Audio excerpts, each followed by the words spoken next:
لقا مشلويا روج آوای کردستانê foroma duyem a şaraderiyên rêveberiya Xweser li Bakur û Rojhilatê Sûriyê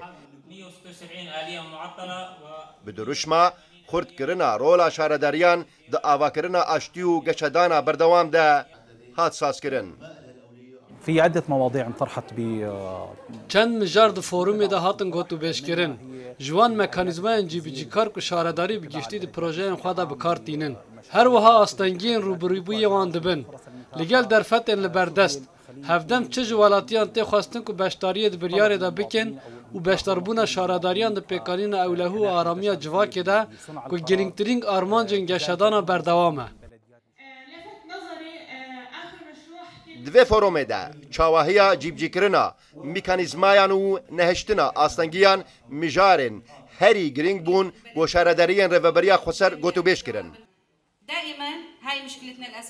Lê binerîna bejdarbûyan dorpêça aborî ya li ser Bakur û Rojhilatê Sûriyê astengiya herî mezin e li pêşkarê wan.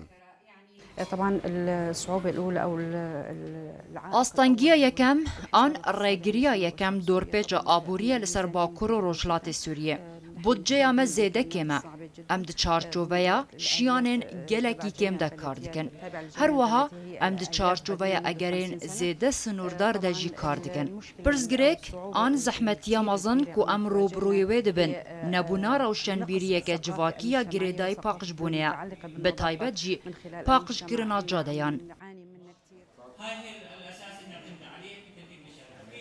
Di foroma duyem a şaraderiyên rêveberiya Xweser li Bakur û Rojhilatê Sûriyê de nûner û berpirsên 12 şarederiyan bejdar bûne. Li gel bejdarbûna hejmareke nûnerên rêxistinên xwecihî sivîl û taybet bi ciwanan. Loloxan Rûdaw.